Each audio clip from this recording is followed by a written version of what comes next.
할렐루야, 꽃동산교회 성도 여러분 안녕하세요. 김명철 목사입니다. 오늘 또 우리 구역 공과 공부 시간에 우리 성도님들 이렇게 만나 뵙게 돼서 반갑습니다. 요즘 날이 정말 가을 같죠. 아직 뭐 더위가 좀 있습니다만은 하늘이 너무나 파랗고 좋은 날씨입니다. 여러 가지 뭐 아직도 코로나 바이러스로 인해서 힘든 부분들이 있지만 하나님께서 주신 가을 이 계절을 또 즐기시고 또 감사하시고 또 그 가운데서 이렇게 하나님의 은혜를 발견했으면 좋겠습니다. 자, 우리가 구역 본과 공부 시간 계속해서 고린도전서 말씀 살펴보고 있습니다. 오늘은 이제 고린도전서 5장 말씀 본문으로 함께 나누게 될 텐데 본과 21과 거룩함을 지키라 이 부분 함께 살펴보도록 하겠습니다. 제가 먼저 자료를 좀 공유하도록 하겠습니다.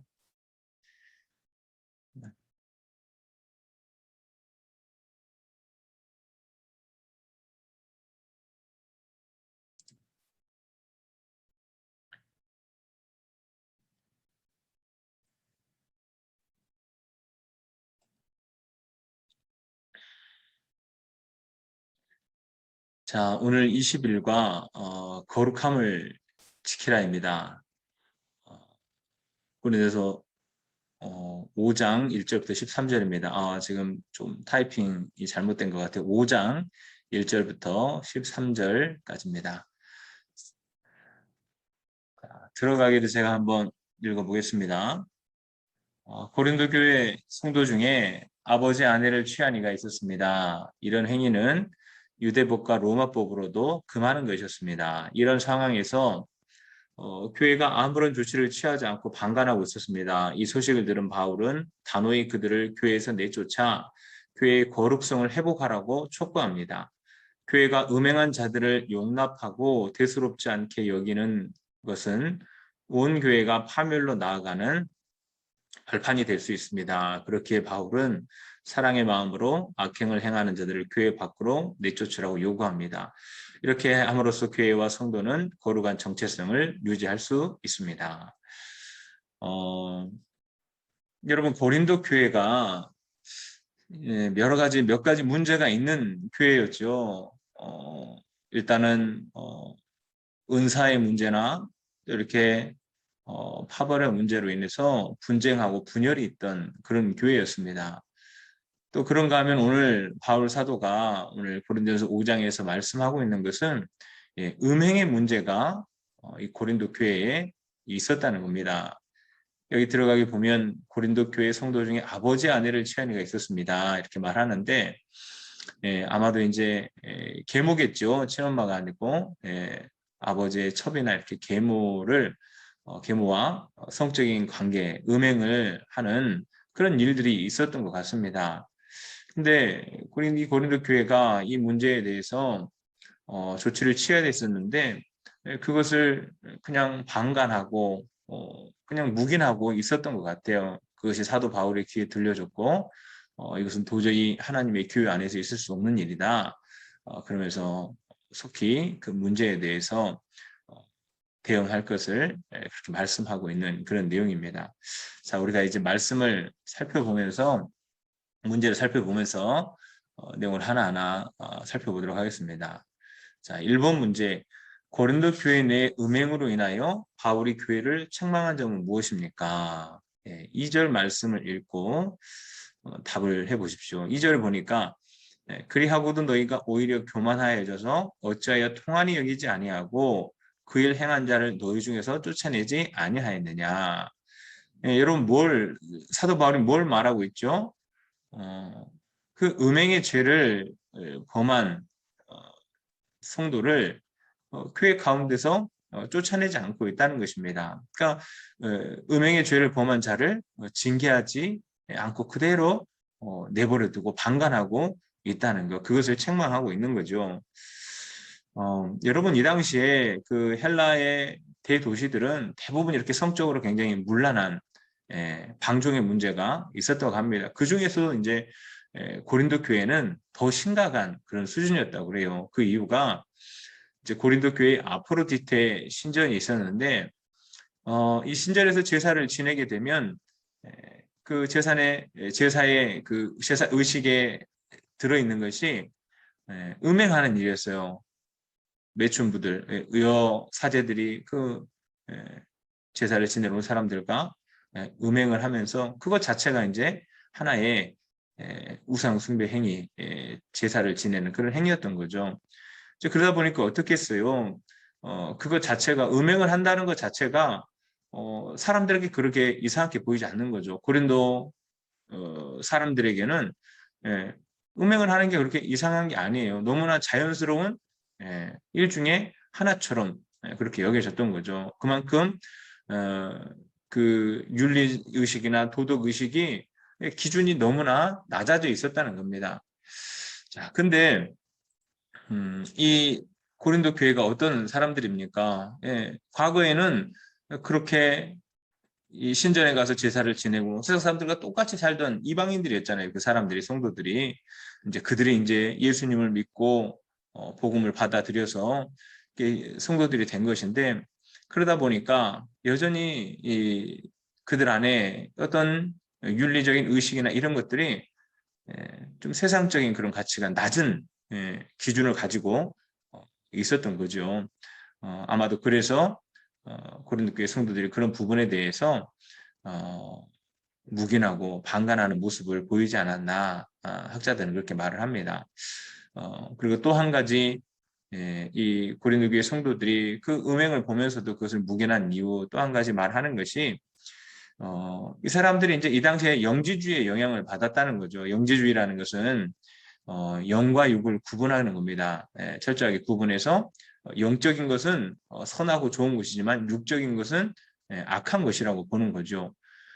그래서 구원받기 위해서는 영적 지식이 필요하다고 말하는데 이제 고린도 교회 성도들은 이 잘못된 이 영지주의를 받아들여서 잘못된 영적 분별력을 가지고 자기들이 구원받은 것이 이제 어떤 자신들이 특별한 영적인 지식을 가지고 있는 그런 사람들처럼 여기게 된 겁니다.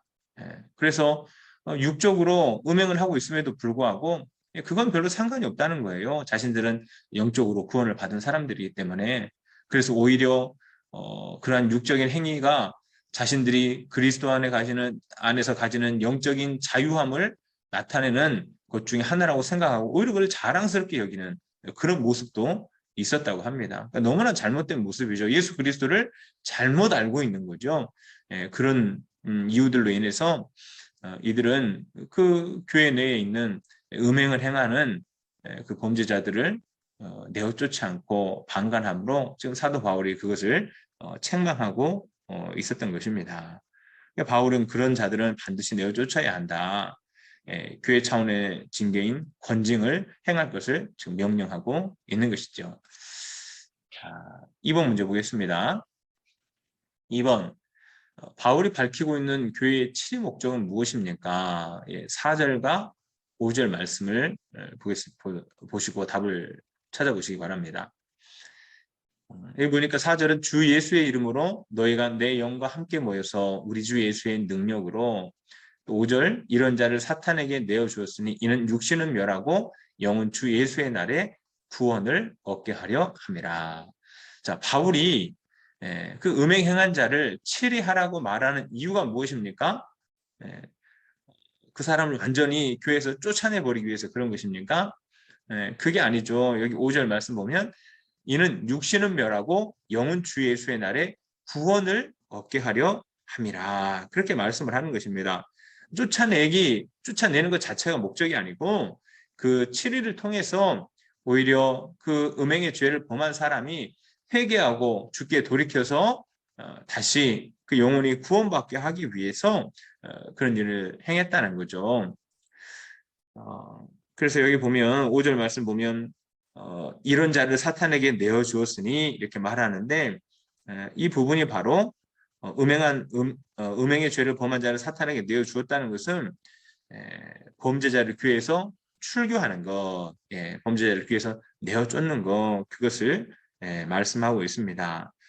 그러나 이 출교하는 것은 그를 영원히 버리는 것이 아니고 그것을 통해서 자신의 죄를 깨닫게 하기 위해서 그리고 주님께 돌아올 기회를 만들기 위해서 출교하라 말하는 거죠. 이것이 진정한 7위의 목적입니다.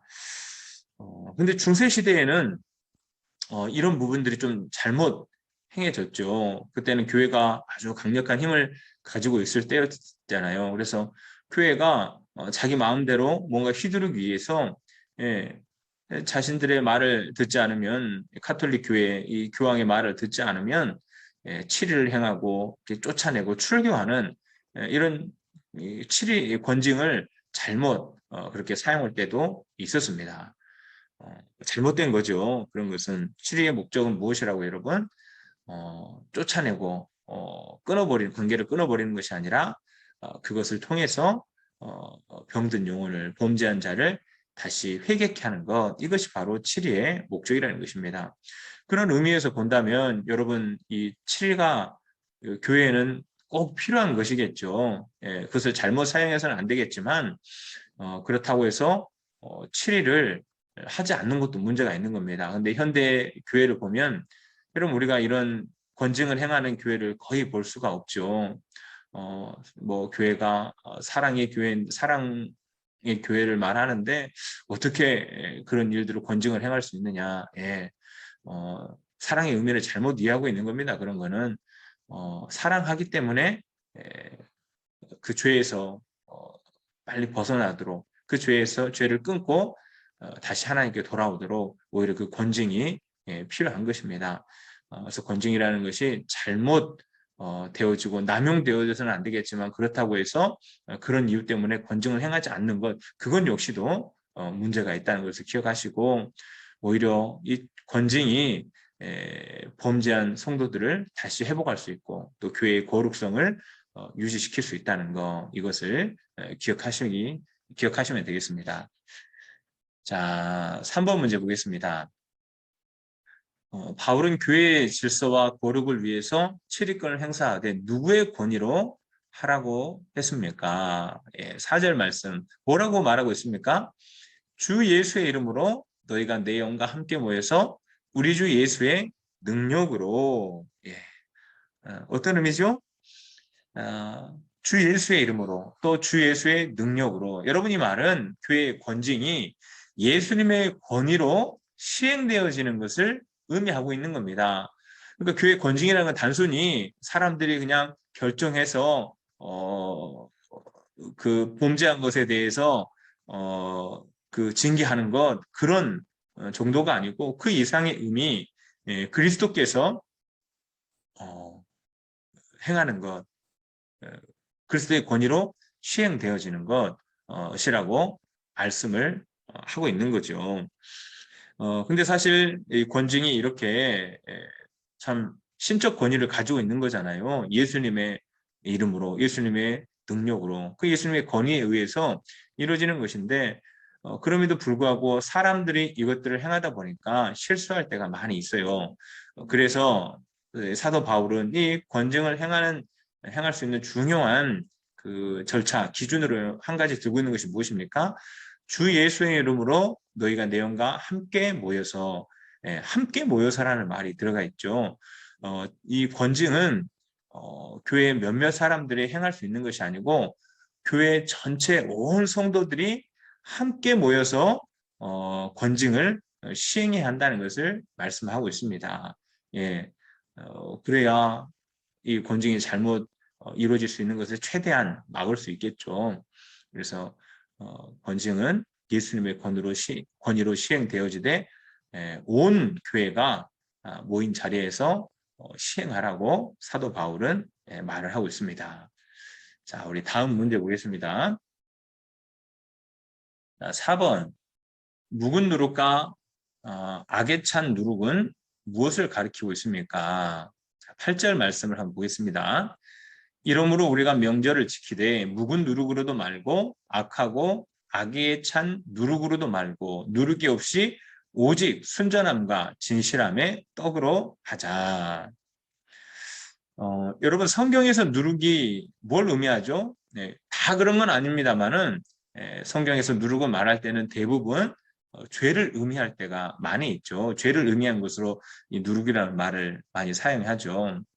근데 여기 보면 묵은 누룩과 악하고 악의에 찬 누룩 이렇게 말하는데 사실 묵은 누룩은 악하고 악의에 찬 누룩과 같은 의미입니다. 묵은 누룩이 곧 악하고 악의에 찬 누룩이다. 그 말 하고 있는 거죠. 뭘 의미하겠어요? 이것은 예수 그리스도를 믿는 성도들이 예수님 믿기 전에 행했던 그 죄의 습성들, 삶에 배어 있던 죄의 습성들을 말하고 있는 것입니다. 이것들을 끊어버려야 한다는 거죠. 자, 바울 사도가 근데 이것을 말하면서 7절에 보면 그 6월절 명절을 지키는 것에 비유해서 이것을 말하고 있습니다.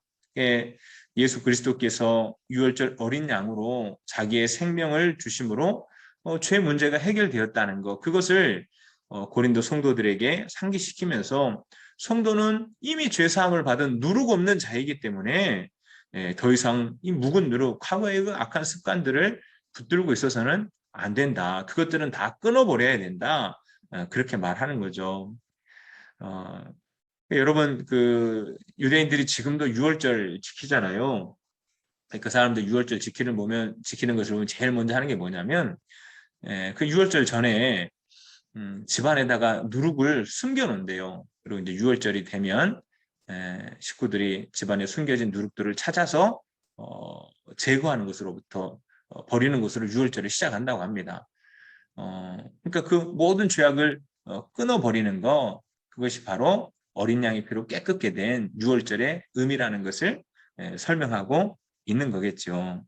그러니까 죄는 이렇게 누룩과 같아서 순식간에 온 교회에 악한 영향을 끼칠 수 있기 때문에 악한 그 모양은 조금이라도 다 단호하게 처리해야 할 것을 말씀하는 것이겠죠. 이 말씀은. 자, 이제 마지막 5번 문제 살펴보도록 하겠습니다. 편지를 쓰면서 무엇 하는 자와 사귀지 말라고 하였나요? 9절 말씀 보세요. 내가 너희에게 쓴 편지에 음행하는 자들을 사귀지 말라 하였거니와. 지금 고린도전서 편지를 쓰기 전에 사도 바울이 고린도 교회에 있는 이 음행의 소식들을 듣고 먼저 쓴 편지가 있었던 거죠. 근데 그 편지에서 사도 바울이 했던 말이 음행하는 자들을 사귀지 말라고 했다는 것입니다. 당연한 말이죠. 음행하는 자들 사귀지 말라. 근데 사도 바울이 이 말을 하고 보니까 오해의 소지가 있는 거예요. 사실 아직 고린도 교회 성도들이 뭐 은사는 풍성하고 뭐 그런 것은 있었지만 아직 영적으로 성숙한 자들이 아니거든요. 이 말씀을 오해할 수 있는 거예요. 바로 이해하지 못하고. 그래서 사도 바울이 다시 설명을 하는데 음행하는 자들을 사귀지 말라는 것은 그 뒤에 나오는 10절, 11절 이렇게 계속 내용을 살펴보면 어떤 의미냐면 그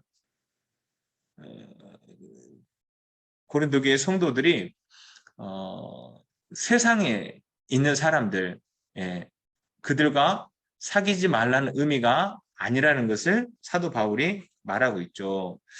여러분 여기 10절 말씀, 고린도전서 5장 10절 말씀을 제가 읽어보겠습니다. 이 말은 이 세상에 음행하는 자들이나 탐하는 자들이나 속여 빼앗는 자들이나 우상 숭배하는 자들을 도무지 사귀지 말라 하는 것이 아니니 만일 그리하려면 너희가 세상 밖으로 나가야 할 것이니라. 여러분 고린도 지역이 음행이 유난히 심한 지역이라고 말씀을 드렸잖아요. 여러분 이 당시에는 코린티안 걸 그러면 이제 고린도 소녀잖아요. 영어 해석하면. 근데 코린티안 걸이 매춘부라는 말하고 똑같았습니다. 그 정도로 고린도 지역은 음행이 너무나 이렇게 많았던 그런 지역이에요. 그래서 보니까 음행하는 자들을 사귀지 말라고 그러면 어떻게 해야 돼요? 세상과 담을 쌓아야 되는 거예요. 세상과 완전히 모든 관계를 끊고 어디 뭐 저쪽 숲속에 산속에 들어가서 살아야 되는 그런 의미로도 들릴 수 있는 거죠. 근데 여러분 우리 주님께서 교회를 세우시면서 성도들을 뭐라고 말했어요? 세상에 빛과 소금이라고 말했잖아요. 세상 가운데서 그들과 함께하면서 빛과 소금의 역할을 감당하라고 말씀하신 거예요. 근데 음행하는 자들을 사귀지 말라 이 말을 잘못 알아듣고 세상 사람들과는 절대 관계하지 말아야 되는구나, 보지도 말아야 되는구나, 이렇게 오해한다면 큰 문제가 있는 거죠. 그래서 사도 바울이 이 말에 대해서 설명을 하고 있는 겁니다. 그럼 사도 바울이 음행하는 자와 사귀지 말라는 거, 누구와 사귀지 말라는 겁니까? 음, 여기 11절을 보니까 이래요. 이제 내가 너희에게 쓴 것은 만일 어떤 형제라 일컫는 자가 음행하거나 탐욕을 부리거나 우상 숭배를 하거나 모욕하거나 술 취하거나 속여 빼앗거든 사귀지도 말고 그런 자와는 함께 먹지도 말라 함이라. 누구와 사귀지 말라고요? 교회 안에 있는 성도들. 그런데 교회 안에 있으면서 여러 가지 이런 죄악들을 범하는 그런 지체들과는 먹지도 말고 사귀지도 말라. 그것을 말씀하고 있는 거죠. 예. 교회 안에 그렇게 죄를 범하는 자들 용납해서는 안 된다는 겁니다. 여러분, 불신자들은 하나님이 심판하시죠. 그러나 교회 안에 있는 자들은 교회의 거룩을 위해서 누가 그 교회 안에 있는 여러 가지 죄악들을 이렇게 쫓아내고 끊어내야 되겠습니까? 그거 바로 성도들이 해야 되는 겁니다. 그거는 가만히 내버려 두면 되는 것이 아니고 교회의 거룩함을 위해서 성도들이 교회 안에 있는 죄악들은 끊어내고 쫓아내야 되는 거죠.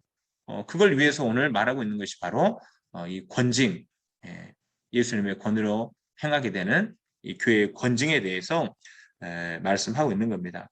근데 요즘에는 아까도 우리가 잠깐 말씀 나눴지만 여러분 정말 이 권징을 행하는 것이 찾아볼 수가 없어요. 교회에서 찾아보기 힘들죠. 그러니까 이 교회 안에 개인주의 문화가 너무나 깊이 들어와 있어서 그런 겁니다. 거룩성 자체, 기준 자체가 낮아지기도 했지만 이 개인주의 문화가 너무 깊숙이 들어와 있는 거예요. 요즘 뭐 여러분 그 한참 TV에서 유행했던 말이 뭡니까? 너나 잘하세요. 그 기억나세요? 제가 어디서 나왔는지 모르겠지만 그 말을 저도 여러 번 들었던 것 같아요. 너나 잘하세요. 무엇에 대해서 이렇다 저렇다 그건 잘못됐다 말하면 그걸 받아들이는 게 아니고 너나 잘하세요 이렇게 말하는 거예요. 상관하지 말라는 거죠. 네가 뭔데 상관하냐는 거예요. 근데 교회 안에 이런 의식이 그대로 들어와 있는 겁니다. 근데 여러분 이런 것들이 교회 안에서 이런 것들은 우리가 철저히 경계해야 되는 것들이죠. 개인주의 신앙은 정말로 이렇게 위험한 신앙입니다. 여러분 교회는 한 몸이잖아요. 한 몸. 한 몸이 되어야지만 온전히 하나됨을 이루고 또 이렇게 능력을 행할 수가 있는데 교회가 제각기 다 따로따로 놀게 되면 그 교회는 병들어 있는 교회고 장애를 가지고 있는 교회인 것이죠. 그렇기 때문에 이 교회는 하나 되기 위해서 예를 써야 되는데 그것을 위해서 교회 안에 주변에 있는 어떤 지체가 하나님 말씀에서 벗어난 그런 행동을 하고 있다면 참 그것이 힘든 부분이지만 우리 성도님들이 그것들을 잘못되었다는 것을 말해줄 수 있어야 됩니다. 그러나 뭐 그것을 저 사람을 음해하기 위한 그런 의도로 사용하시면 안 되는 것이고 정말로 사랑하는 마음으로 그런 부분들을 우리가 말해줄 수 있어야 하겠죠. 그것을 통해서 우리 교회가 다시 한번 공동체성과 거룩함을 회복하고 다시 세상 가운데서 빛과 소금의 역할을 감당할 수 있게 될 것입니다. 자, 우리 모든 문제는 살펴봤고 생각하게 한번 읽어보겠습니다. 성도에게 거룩은 중요합니다. 성도는 유월절 양이신 예수님을 통해서 죄에서 해방되고 거룩하게 된 은혜를 붙잡고 살아야 합니다. 그뿐만 아니라 교회도 거룩한 공동체를 유지해야 합니다. 교회 안에서 악을 행하는 자들을 묵인하고 아무 일도 없는 것처럼 교제하고 용납해서는 안 됩니다. 왜냐하면 교회는 누룩이 없는 새로운 떡 덩이처럼 새로워졌기 때문입니다. 교회는 성도들의 삶에 관심을 가지고 그들이 악을 행하지 않도록 서로 격려하고 함께 기도해야 합니다. 여러분 교회의 권징은 주님께서 주님께서 그 권위의 기원이 되는 거죠. 사람이 하는 것이 아닙니다. 교회가 거룩해지기 위해서는 이 권징이라는 것이 반드시 필요하다는 것을 꼭 기억하시기 바랍니다.